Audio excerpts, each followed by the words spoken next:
네, 이번에는 타당하다는 글자를 가지고 얘기를 해보겠습니다.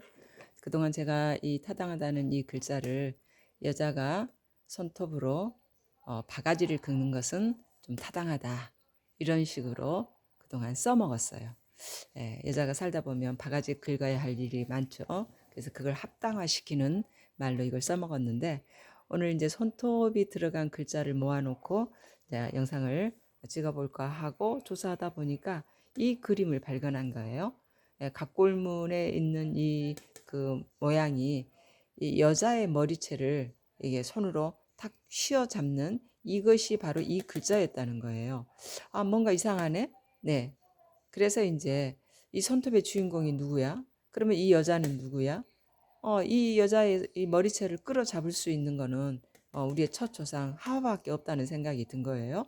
자, 그래서 이 하와가 정말 범죄를 해놓고도 에, 그 안 나가겠다고 뻐둥거리는 이 상황이 되니까 억지로라도 강제로라도 이 손으로 지금 여자를 끌어내고 있는 그런 모습 아닙니까?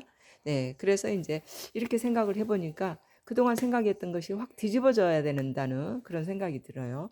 자, 그래서 이제 다른 글자도 이제 관심 있게 찾아봤습니다. 자, 이 글자를 보면 우리가 지난번에 다루었던 에덴이라는 그걸 다루면서 자, 손톱이 없다고 생각하고요. 앞에 인변이 들어가서 이것이 바로 처음에는 이제 이거였죠. 이거는 다스릴 윤으로 썼었어요. 다스릴 윤.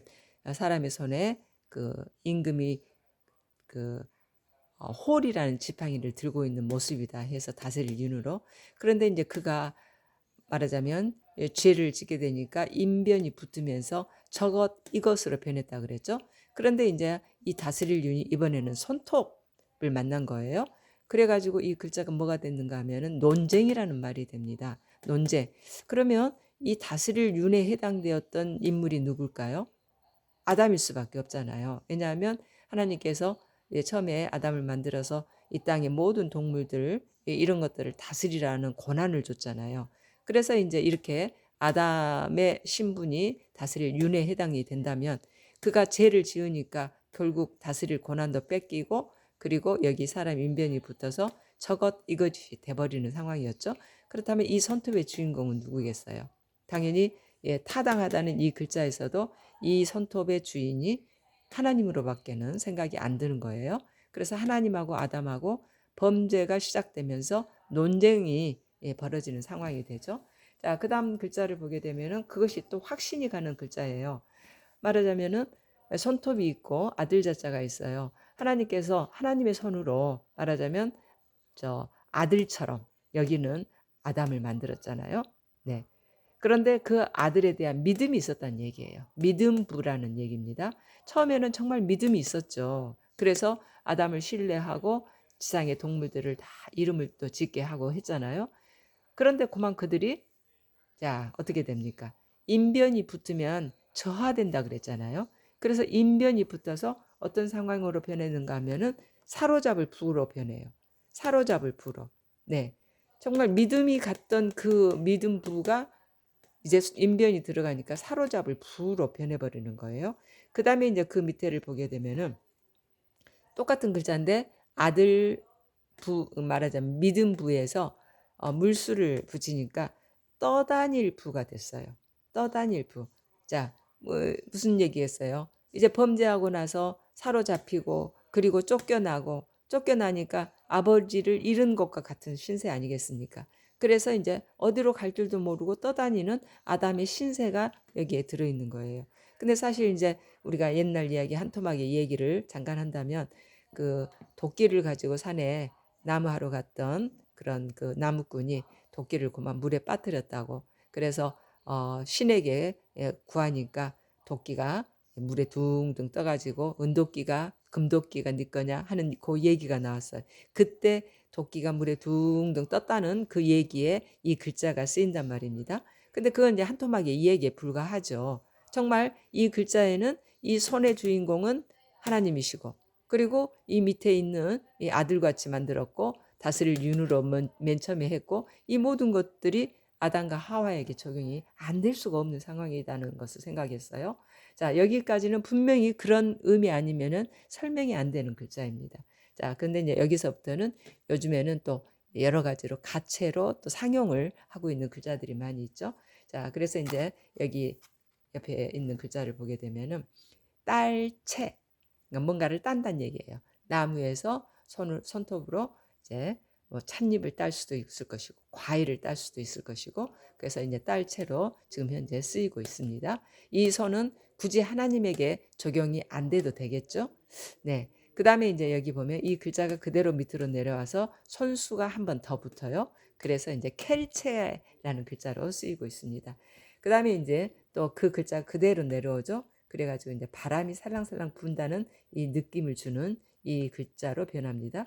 그래서 이제 이거는 색채라는 건데, 예를 든다면 천에다가 색을 이제 천연색을 들이면 바람에 말려야 되잖아요. 그래서 이제 이렇게 바람의 의미를 그려서 색채로 쓰고 있네요. 자, 그다음에 이제 또 손톱이 들어가는 글자를 보니까 이런 글자들이 있습니다. 자, 받을 수라는 거, 받을 수. 그래서 이제 교수할 때 쓰는 글자이기도 합니다. 말하자면, 자, 윗사람의 손으로 아랫사람에게 이제 전달해 주는 이런 내용이었어요. 근데 이제 이 덮을먹이 있다는 거에 대해서도 그다지 신경 안 쓰고 받고 또 그다지 나쁘게 보지를 않았어요. 왜냐하면 여기 사랑 예자에서 이제 어떻게 우리가 설명을 해 왔냐면, 예, 손으로 이제 마음을 다해서 친구의 자잘못을 덮어준다, 이렇게 생각하고 예, 글씨를 그동안 알아왔기 때문에 이 덮을먹에 대해서 나쁜 생각은 없었단 말입니다. 그런데 이제 이 손톱조, 이건 이제 손톱을 조라고 합니다. 손톱조를 모아놓고 글자를 만들어 보니 이 덮을먹이 그다지 좋게 보이지는 않습니다.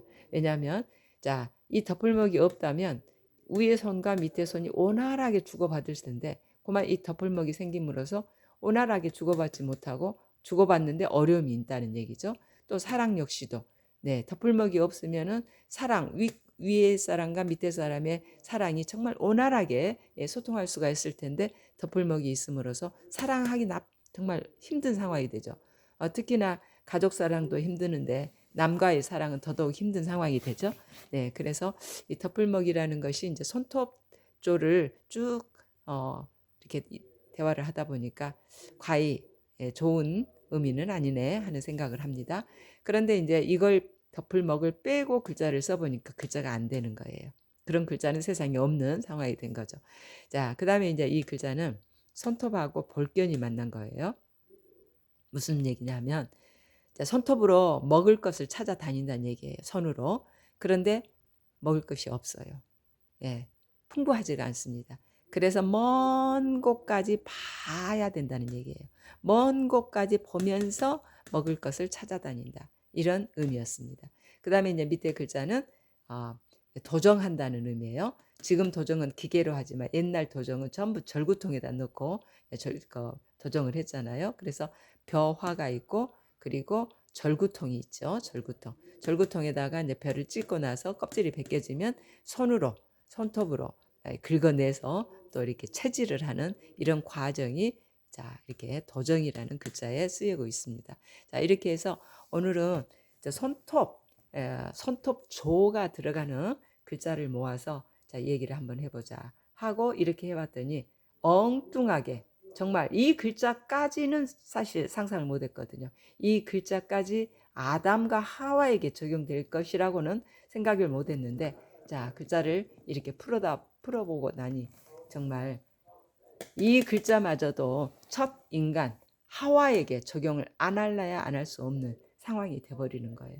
자, 이렇게 해서 정말 세상 학자들은 성경을 인정하지 않잖아요. 그러다 보니까 정말 눈에 훤히 보이는 글자가 엉뚱한 것으로 쓰여지고 예, 적용되고 있단 말입니다. 그래서 성경을 우리가 인정한다면 과학도 정말 발전을 했을 거예요. 이 글자 세상도 역시 어마무시하게 발전을 했을 거라는 생각이 들어요. 그래서 정말 이 성경과 이 한문은 접목을 해야만이 제대로 뜻이 풀어지는구나 하는 것을 새삼 느끼는 시간이었습니다.